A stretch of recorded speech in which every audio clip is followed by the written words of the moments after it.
Russian strikes thrust Ukraine's alleged weapons storage scandal into the spotlight after a major ammunition site was hit. Zelensky acknowledges weapons had been stored near civilian areas, calling the practice expressly prohibited.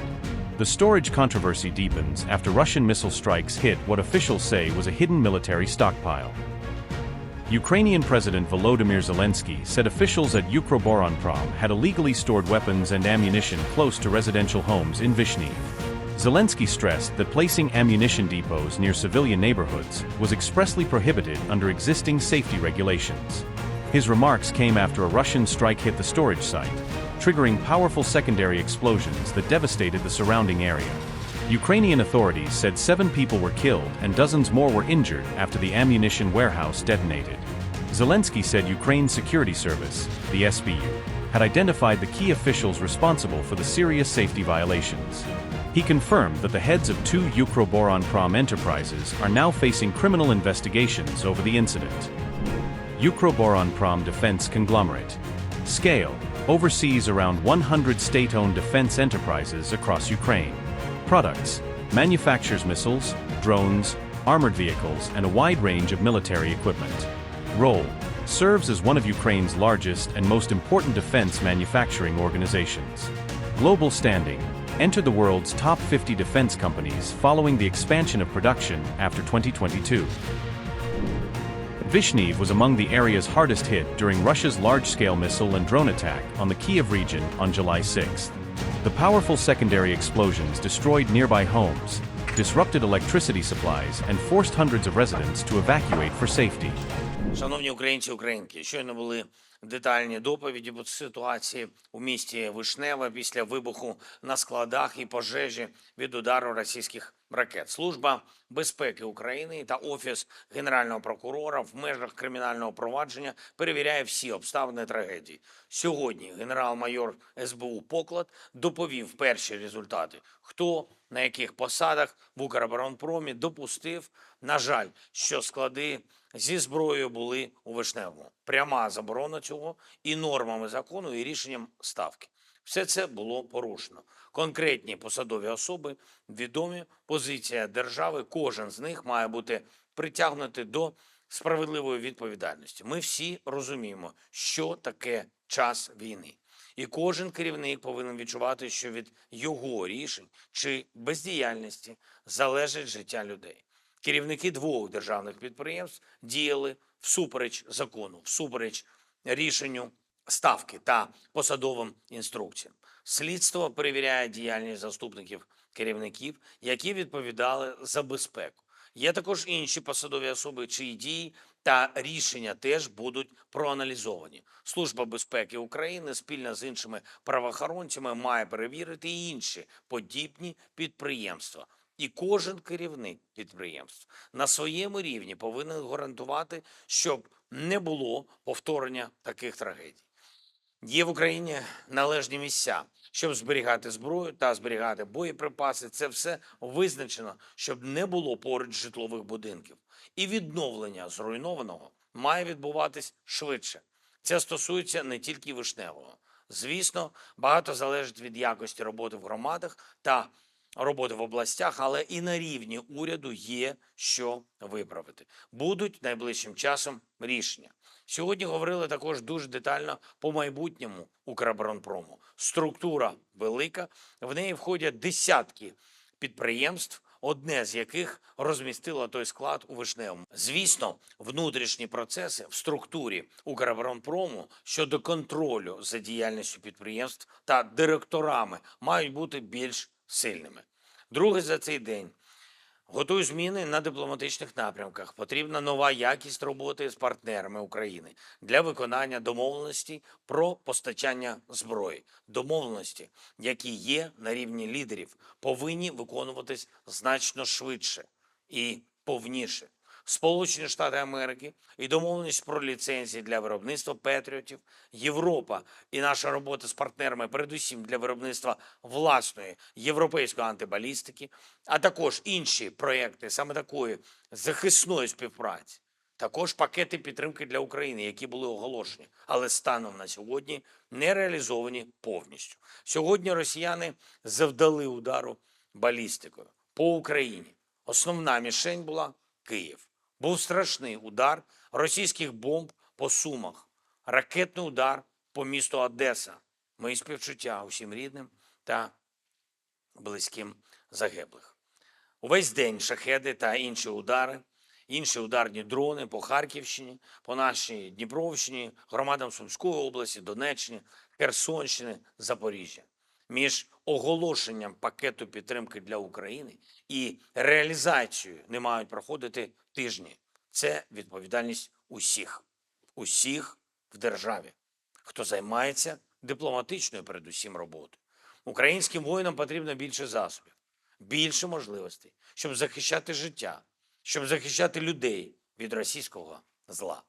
І важливий моральний зміст цього дня, 11 липня. У цей день щороку Польща та Україна вшановують пам'ять людей, мирних людей, які були вбиті у час Другої світової війни на Волині. Сьогодні представники української держави взяли участь у спільних молитвах із представниками польської держави і тут, в Україні, і в Польщі. Україна робить свою частину для чесного встановлення фактів щодо вбитих в ті роки. Там, де були села і де були загиблі, проводяться пошукові роботи. Україна зацікавлена, щоб їх прискорити.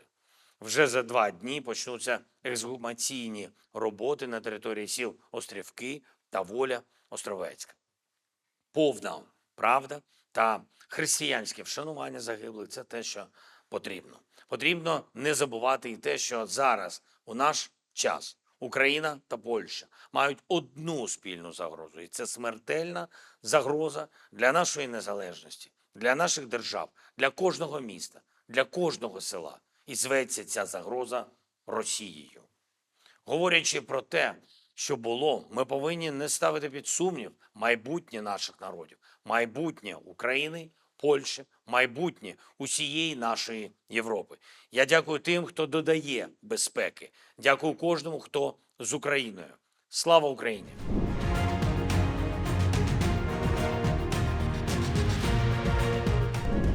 In a fresh wave of overnight attacks, Russian missiles and drones struck several Ukrainian cities, causing widespread destruction across multiple regions. On July 11th, Russian strikes killed at least 8 people and wounded dozens more across Ukraine, according to Reuters. 5 people were killed in Sumy after 2 Russian glide bombs struck an area near a busy bus stop during the daytime attack. Authorities said the explosions damaged nearby apartment buildings and left around 30 people injured, including civilians caught in the blast zone. Officials also said a man was killed elsewhere in the Sumy region after accidentally stepping on an explosive device left behind in the area. CCTV footage captured a woman shielding a young child moments before a powerful explosion ripped through the Sumy neighborhood during the attack. Separate glide bomb attacks injured at least 10 people in Zaporizhia, while a Russian missile strike killed 2 civilians in the Odessa region. Ukraine said Russia launched 6 ballistic missiles, 6 cruise missiles and 121 drones during the latest large-scale overnight assault. Kyiv said its air defense forces intercepted 111 drones and destroyed 2 cruise missiles before they could reach their intended targets. Amid the continued attacks, President Volodymyr Zelensky renewed calls for Western allies to accelerate deliveries of additional military assistance. I am preparing changes in Ukraine's diplomatic efforts. We need a new level of cooperation with our partners to ensure that agreements on arms supplies are fulfilled. Agreements reached by national leaders must be implemented much faster and more completely. This includes cooperation with the United States on licensing for production of Patriot systems, as well as cooperation with Europe on developing Europe's own anti-ballistic defense capabilities and other joint defense projects. It also concerns support packages for Ukraine that have been announced but have not yet been fully delivered. Today, Russia launched another ballistic missile attack against Ukraine, with Kyiv as a primary target. There was also a devastating Russian bombing of Sumy and a missile strike on Odessa. My condolences go to the families and loved ones of those who were killed. Throughout the day, Russia also launched Shah drones and other attack drones against the Kharkiv, Dnipro, Sumy, Donetsk, Kherson, and Zaporizhia regions. There should not be weeks of delay between announcing support packages for Ukraine and actually delivering them. This is the responsibility of everyone involved in Ukraine's diplomatic work. Ukrainian soldiers need more equipment and greater capabilities to protect lives and defend people from Russian evil.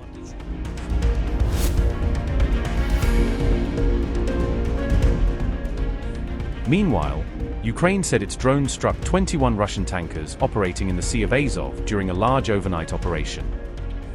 Kyiv also claimed the strikes damaged 7 additional vessels that were supporting Russian military logistics and transport operations. Ukrainian officials said the operation targeted tankers allegedly being used to move oil while bypassing Western sanctions imposed on Russia. Reuters reported that Russia temporarily suspended shipping through the Don-Azov Canal following the Ukrainian drone attacks on the vessels. Reports also said maritime traffic through the Kerch Strait was temporarily restricted as Russian authorities responded to the expanding drone campaign.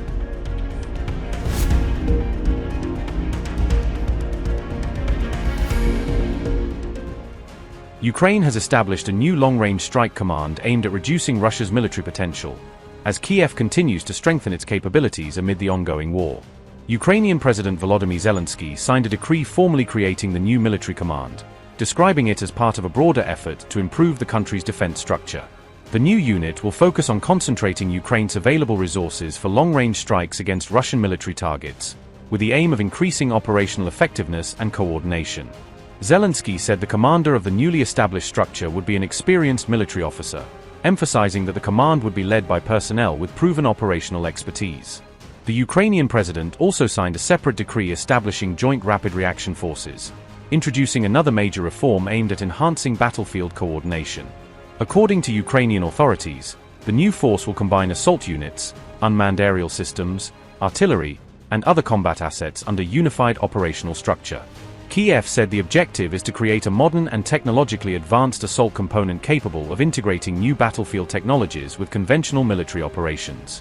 The Joint Rapid Reaction Forces are designed to deliver faster and more coordinated responses on the front lines, allowing Ukraine's military to react more effectively to changing battlefield conditions.